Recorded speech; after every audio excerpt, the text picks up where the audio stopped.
ये साथियों, ये देखिए श्री द्रौपदेश्वर महादेव मंदिर, प्राचीन मंदिर है। 7200 वर्ष पुराना मंदिर है ये। आओ इसके अंदर के भी आपको दर्शन कराते हैं शिवलिंग के।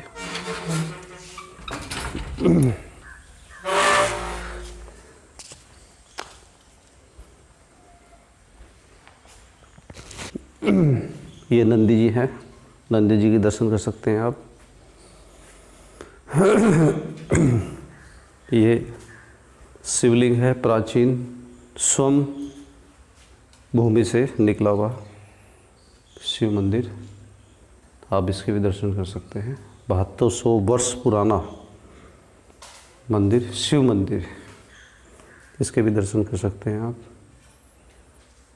और नज़दीक से करा दीजिए। हस्तिनापुर का सबसे प्राचीन मंदिर, प्राचीन शिवलिंग, हस्तिनापुर का सबसे प्राचीन शिवलिंग, 7200 वर्ष पुराना शिवलिंग। ये यहाँ की देख रेख करते हैं। बाबा आपका नाम क्या है? चरण सिंह। चरण सिंह जी है इनका नाम। और यहाँ ये देख रेख करते हैं। बाबा कितने साल पुराना है मंदिर? 7200 साल। 7200 वर्ष पुराना मंदिर है। ये यहाँ की देख रेख करते हैं, आप इनसे भी मिल सकते हैं। कितने बुजुर्ग हैं, कितनी आस्था है, और सुबह से लेकर शाम तक यहीं रहते हैं, यही सेवा करते हैं। बहुत पुराने सेवा करने वाले। ये लिखा हुआ ना, ये देखिए काली का अवतार द्रौपदी मंदिर, इनके भी दर्शन कर लीजिए आप।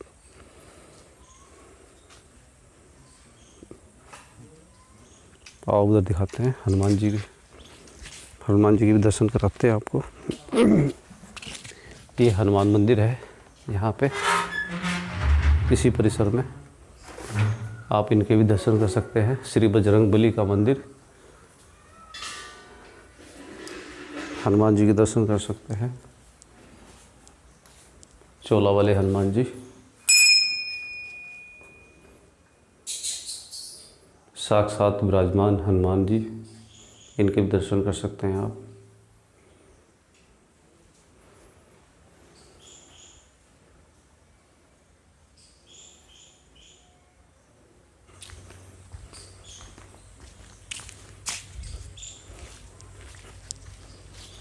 छोटे बजरंगबली विराजमान पीपल के पेड़ के नीचे।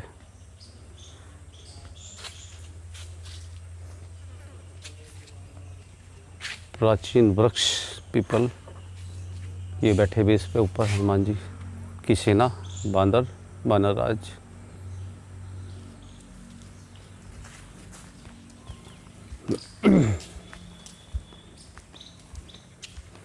अब आपको सैर कराते हैं माँ दुर्गा के मंदिर की।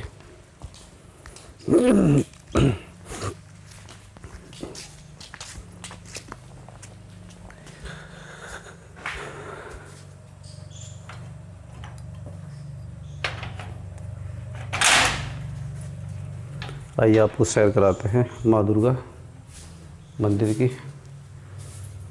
प्राचीन मंदिर, माँ दुर्गा साक्षात विराजमान, गणेश जी, शिवलिंग, हनुमान जी विराजमान, आप इनके भी दर्शन कर सकते हैं। ये हमारे गुरुजी हैं, पुजारी जी हैं, जो शनि मंदिर और 7200 वर्ष पुराने ये शिव मंदिर की देख रेख सेवा यही करते हैं। आ जाओ, आपको शनि जी की, जो सबसे पुराने हैं, हस्तिनापुर के सबसे पुराने शनि मंदिर, पहले शनि जी का ले लो, दर्शन कराते हैं आपको शनि जी के। में लिया आपने सब जगह? हाँ, सबके ले लिए। ये अंदर से बंद है शायद। शनि देव जी के दर्शन करें। हस्तिनापुर के सबसे प्राचीन शनिदेव महाराज, आप इनके दर्शन करें। सिद्धपीठ शनि महाराज, साथियों दर्शन करें। और ये हमारे गुरुजी हैं जो इनकी। तो साथियों, आज हम आपको दर्शन कराते हैं हस्तिनापुर के सबसे प्राचीन 7200 वर्ष पुराने शिव मंदिर, शनि मंदिर के जो पुजारी जी हैं, गुरुजी हैं, हम उनसे आपका परिचय कराते हैं। और अब हम माइक उन्हें देते हैं ताकि वो अपना इंट्रोडक्शन स्वयं दें। मैं लगा दूँ गुरुजी। अब आप अपना को सुनिए। मित्रों, मैं आपको बधाई देता हूँ कि आपने हमारे इस मंदिर पे आके आपने ये वीडियो बनाई। इसका परिचय मैं देता हूँ आपको। जो द्रविडेश्वर महादेव जिनको हम बोलते हैं यहाँ पे हैं, ये स्वयंभू शिवलिंग है। ये आज के शिवलिंग नहीं है, 7200 साल तो हम लिखते हैं, लेकिन ये ऐसे शिवलिंग है जो कि किसी ने इनको स्थापित नहीं किया है। करीब 4 फुट नीचे खोदने के बाद में जब मंदिर हम बना रहे थे सन 76-75 में, उस टाइम पे जीर्णोद्धार कर रहे थे, उस टाइम पे देखा गया था 4 फुट नीचे। वहाँ पे जाने के बाद पूरी शिला के ऊपर में ये अपने आप बने हुए थे, कोई काट छांट का निशान इनके ऊपर में नहीं था। और यहाँ मंदिर बनाया गया तो स्वयंभू शिवलिंग थे। तो इसके जितने भी यहाँ पे राजा हुए चंद्रवंश के, राजा चंद्र, बुद्ध, पुरु, ययाति, ऋषभदेव वगैरह जिनको जैनी मानते हैं, और इसके बाद में दुष्यंत, भरत, और फिर जो है इसके पश्चात में शांतनु, भीष्म पितामह इत्यादि, उन्हीं सभी ने इन्हीं शंकर जी का पूजन किया है। और जाने कितने बार भगवान श्री कृष्ण यहाँ पे आए होंगे, और उसकी हम कल्पना ही कर सकते हैं, क्योंकि यहाँ वेद व्यास जी का आश्रम भी था। जहाँ अभी आप देखेंगे कि जहाँ पे समाधि बनी हुई है हमारे मोती बाबा की, जो बम्बई से यहाँ पे आए थे, उनको हमने यहीं रोक लिया था। उस समाधि के नीचे जब समाधि दे रहे थे, करीब 8-9 फुट पे नीचे बहुत चौड़े चौड़े नींव हैं जो कि हिंदू काल के हैं। हिंदू काल की ईंटें बड़ी हैं, चौड़ी हैं, मुस्लिम काल की ईंटें छोटी हैं, उनको लखोरी बोलते हैं। तो वो नीचे जो है वो फाउंडेशंस निकल आए, और उससे पता लगता है कि यहाँ वेद व्यास जी का आश्रम था। जब वेद व्यास जी का आश्रम था तो उसके साथ कुछ और चीज़ें भी होनी चाहिए। तो यहाँ पे सामने करीब 100 मीटर पे, 50 मीटर पे, 60 मीटर पे होगा, वो कुआं है जिसमें गेंद गिर गई थी कौरव पांडवों की, और सीख के तीर बना के वो निकाले थे द्रोणाचार्य ने। वो कुआं आज भी मौजूद है। हालांकि 5000 साल में बिगड़ा भी होगा, बना भी होगा। आज लखोरी ईंटों का है, 500-700 साल पुराना तो आज भी है। इसी तरह से यहाँ पे जो है पुराना एक मठ यहाँ पे ढहा हुआ पड़ा हुआ था, जिसको हमने बाद में बनाया। उसको बनाए हुए 60 साल से ऊपर ही हो गए। तो वहाँ पे गंगा जी की मूर्ति मिली थी। हम बहुत वर्षों तक सोचते रहे कि गंगा जी की मूर्ति यहाँ पे क्या काम है इसका, लेकिन बाद में ये पता लगा कि यहाँ पे गंगा जी निकल के बाहर आती थी और भीष्म पितामह से बात करती थी। आज तक ये उसका जो वहाँ इतना जल प्रवाह था कि जब नहर बनी सन 80 में, 40 साल पहले, तो यहाँ पे साइफन बनाना पड़ा। ऊपर से नहर जा रही है और नीचे वो साइफन बना के उस जल को जो है आज भी उसको पार नहीं कर पाए, इतना गहरा वो जल था। उस जल में से गंगा जी निकल के बाहर आती थी, भीष्म पितामह से बात करती थी, वो स्थान वो है। तो ये, और अभी एक आख्यान और आता है महाभारत में कि यहाँ पे दुर्योधन ने जहर के लड्डू खिला के भीम को जल में धक्का दे दिया था, और वो नागलोक चला गया था, और नागों ने उनको 1000 हाथियों का बल दे के उनको बाहर फिर वापस फेंक दिया। तो वो स्थान भी यही था, क्योंकि आज भी अगर आप जाल लगा के देखें, उस जल के अंदर में आज भी सैकड़ों सांप उसके अंदर मौजूद हैं। हालांकि पानी के सांप हैं, नाग तो है नहीं कि नाग लोग गया होगा, लेकिन हो सकता है कि उसी में उनको गिराया गया हो और उसमें से निकल के बाहर आ गए हों। और इसके बाद में भीम की और दुर्योधन की आपस में 36 का आंकड़ा उनका आपस में रहा।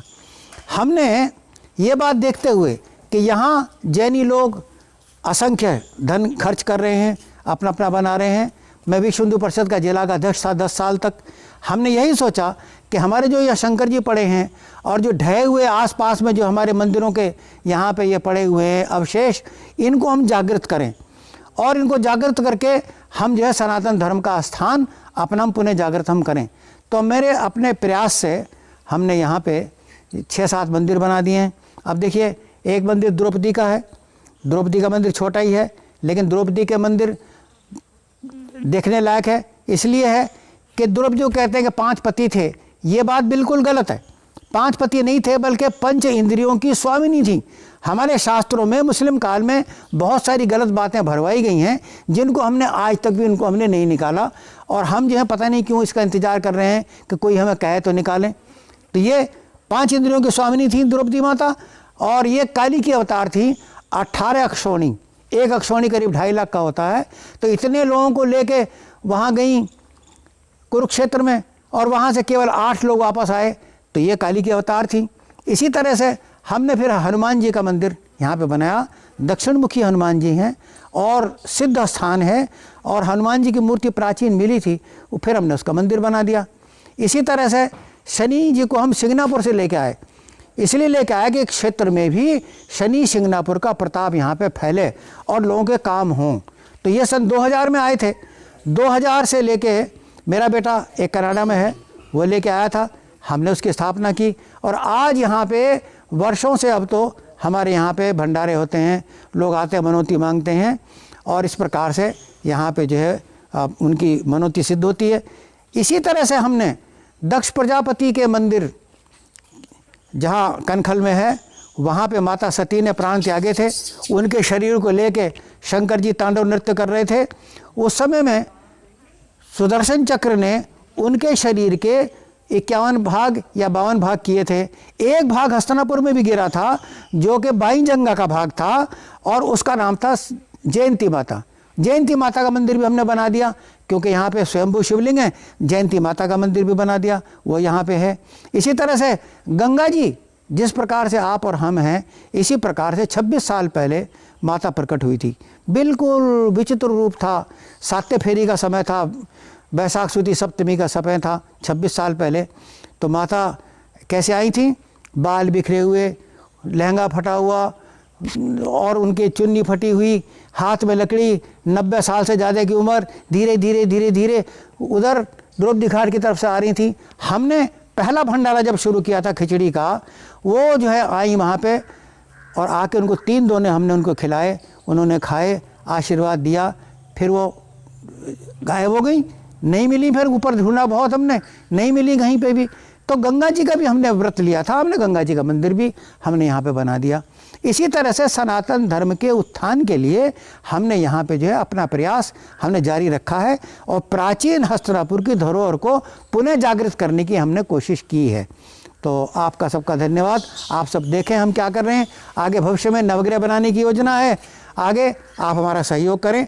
एक बात और बताना चाहता हूँ, 50 साल पहले, 40 साल पहले भगवान भोलेनाथ ने कह दिया था कि किसी से पैसा मत मांगना। मैं किसी से पैसा नहीं मांगा, आज तक पैसा नहीं मांगा। कोई नहीं बता सकता कि मैंने किसी से धन लिया हो, किसी ने को दिया हो, कुछ किया हो। तो लेकिन फिर भी भोलेनाथ की कृपा है, उनका आशीर्वाद है, ये सब बन रहे हैं मंदिर, आगे बनते जाएंगे जब तक जीवित रहूँगा। सनातन धर्म की जय हो, भोलेनाथ बाबा की जय, समस्त देवी देवताओं की जय। आप सबको कल्याण की कामना करता हूँ, और आपसे निवेदन करता हूँ कि आप हस्तिनापुर आएँ। द्रौपदेश्वर महादेव हमने इनका नाम रखा है, द्रौपदेश्वर महादेव, क्योंकि द्रौपदी आके यहाँ पे पूजा करती थी, घाट पे नहाती थी, यहीं आके पूजा करती थी। वेदव्यास जी यहाँ पे थे, कृष्ण भगवान यहाँ आते थे, और यहाँ पे शिक्षा का स्थान था। तो यहाँ पे द्रौपदी के नाम पर ही हमने द्रौपदेश्वर महादेव नाम रखा है। आप सबसे प्रार्थना है, आप आएँ, सनातन धर्म के अपने स्थान को देखें, और हम किसी से कोई धन पैसा नहीं मांगते हैं, केवल यहाँ पे आएँ और देखें कि यहाँ पे आध्यात्म की कितनी यहाँ पे ज्योति जली हुई है, और किस प्रकार से हम यहाँ पे काम कर रहे हैं। जय हो। तो साथियों, साथ में मेरे हैं अनिल जी, और ये यहाँ पुजारी है, और आपको इन्होंने पूर्ण जानकारी दी, और हम आपसे निवेदन करते हैं कि आप यहाँ पर आए, सनातन धर्म को जागृत करने में सहयोग दें, और ऐसी पावन भूमि पर आकर दर्शन करें। अनिल जी का भी सहयोग करें, हमारे भी सहयोग करें। धन्यवाद। मैं कुछ कहना चाहता हूँ, थोड़ा सा 2 शब्द कहूँगा अपने बारे में। मेरा नाम है अनिल कुमार सारस्वत। मैं स्वतंत्रता सेनानी का पुत्र हूँ, और मैंने लखनऊ यूनिवर्सिटी से मैंने इतिहास में ही MA किया सन 60 में। इसके बाद देश विदेश में मेरे बच्चे रहते हैं, वहीं के निवासी हो गए हैं, और यहाँ का जो मैंने व्रत लिया है इसलिए लिया है कि ताकि सनातन धर्म का कार्य मैं पूरा कर सकूं। और मेरा ये व्रत है कि मैं आजीवन मैं सनातन धर्म के उत्थान के लिए काम करता रहूँगा। आप सबके शुभकामना करता हूँ, आप सब अपने घर में सुखी शांति से रहें। ये समाधि मोती बाबा की है, और ये बम्बई से आए थे 1975 में, और उनको फिर यहाँ जंगल था, घनघोर, सब टूटे फूटे मंदिर पड़े हुए थे, और उनको हमने आग्रह करके यहीं रोक लिया। मेरा फार्म सामने था, तो मुझे ये था कि भाई यहाँ आधार हो जाएगा, और यहाँ धीरे धीरे सनातन धर्म का स्थान डेवलप होगा। मोती बाबा के बारे में कहा जाता है कि ये बम्बई में डोंबिवली में रहते थे। मैं वहाँ 2-3 बार इनके घर भी गया हूँ, वहाँ पे देखा मैंने। तो डोंबिवली में रहते थे और यहाँ आए और यहीं उनका जो है स्वर्गवास हुआ और यहीं उनको समाधि दी गई। तो जब समाधि दे रहे थे नीचे, तो करीब 8 या 9 फुट पे नीचे यहाँ पे बड़े बड़े चौड़े चौड़े नींव निकल आए। और नीचे जब हमने खुदाई की समाधि देने के लिए, तो नीचे बहुत चौड़े चौड़े नींव निकल आए। उससे पता लगता है कि यहाँ पे वेद व्यास जी का आश्रम था। वो हिंदू काल की ईंटें हैं, चौड़ी ईंटें हैं, बड़ी ईंटें हैं।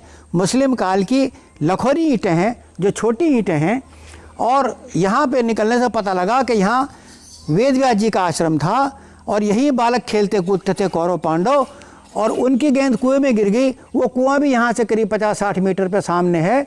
वो कुआं जिसमें गेंद गिर गई थी, द्रोणाचार्य आते हैं और वो सीख के तीर बना के उनकी गेंद को निकालते हैं और अपनी अंगूठी को भी निकाल देते हैं। ऐसा वर्णन महाभारत में मिलता है। तो ये यहाँ पे उनका स्थान था। और वहाँ जहाँ पीला पीला लिखा हुआ है, वहाँ उसके पीछे मठ है पुराना एक, उसका आप ले लो जाके। वो जो पुराना मठ है, वहाँ गंगा जी निकल के बाहर आती थी और भीष्म पितामह से बात करती थी। वह स्थान वो है। टूटा फूटा मठ पड़ा था, 60 साल पहले हमने उसको दोबारा बनवाया। उसके अंदर गंगा जी की मूर्ति थी और उससे उस तरफ में वहाँ पे आज भी जल भरा हुआ है, जिसका नकटा खाल नाम उसमें आज भी राजस्व विभाग में है। और नकटा खाल क्या, नकृत खाल था, इसके अंदर मगरमच्छ रहते थे गंगा जी के टाइम में। वो वहाँ पे ऊपर से नहर बनाई गई 80 में, उस समय खुदाई के टाइम पे। नीचे उस जल को भर नहीं पाए, वहाँ सैफन बनाया और ऊपर से नहर लेके गए। नीचे आज भी वो जल मौजूद है, उसमें हजारों सांप आज भी मौजूद हैं। इसी में भीम को धक्का दिया था दुर्योधन ने जहर के लड्डू खिला के। और इसी में से जो कहते हैं नाग लोक चला गया था। तो इसमें सर्प होने के कारण से हो सकता है ऐसी बात बनी हो कि उनसे कहा भाई यहाँ सांप है बहुत, इसलिए जो है भीम जो है निकल आया बाहर। और बाहर निकल के वो 1000 हाथियों का बल उनको जो प्राप्त हुआ, ऐसा आख्यान जो है मिलता है। तो हम ऐसा मानते हैं कि इसमें जो सर्प हैं आज भी, तो यही स्थान था जहाँ पे भीम को धक्का दिया था। इसी तरह से यहाँ अनेक स्थान और भी होंगे जो कालांतर में आगे जाके वो सब स्पष्ट होंगे। तो साथियों, अब हम आपको दर्शन कराते हैं। ये वो मठ है जहाँ पे गंगा जी आती थी, स्वयं प्रकट होती थी और पितामह भीष्म से बातें करती थी, जिसके बारे में हमारे पंडित जी ने इसका वर्णन किया है। तो आप दर्शन कर सकते हैं। ये वो मठ है। ये बहुत देखने में बहुत पुराना लगता है, ठीक है। ये वही मठ है जो गंगा जी यहाँ पे और साथियों, ये देख रहे हो आप, घनघोर जंगल है बहुत। ये इसमें जाना बहुत मुश्किल है। साथियों देख सकते हैं कि बहुत भयानक जंगल है इसमें, जिसमें पंडित जी ने भी वर्णन किया है कि यहाँ पे जो है दुर्योधन ने जो है भीम को जहर के लड्डू खिलाकर नीचे डाल दिया था और वो सर्प लोग नाग लोग में चले गए थे, जहाँ से वो आए थे। तो 100 हाथियों का बल उनको प्राप्त हुआ था। तो ये वो स्थान है जिसमें जाना बड़ा मुश्किल है। बहुत घनघोर जंगल है, बहुत देख सकते हैं आप, बहुत भयंकर बंदर भी हैं यहाँ पे, बहुत सेना है पूरी बंदरों की। यहाँ जाना बड़ा मुश्किल है। तो हम आपको दूर से ही इसके दर्शन करा सकते हैं। घनघोर जंगल इसी के बीच में है वो, थोड़ा सा है ना। तो यहाँ पे हो सकता है, बताया गया है पंडित जी के द्वारा भी, कि यहाँ सर्प भी हैं काफ़ी। तो साथियों हम दूर से ही आपको दर्शन करा सकते हैं। और साथियों ये रास्ता है जो सीधा द्रौपदी घाट को जाता है। ये नेक्स्ट वीडियो में हम उसके भी दर्शन कराएंगे आपको बहुत जल्दी। ये रास्ता है सीधा 100 मीटर की दूरी पर है। ये थोड़ा सा पेड़ों के पीछे आ रहा है, आपको क्लियर नहीं दिखाई देगा, लेकिन हम वहाँ पे जाकर आपको इसके दर्शन भी कराएंगे।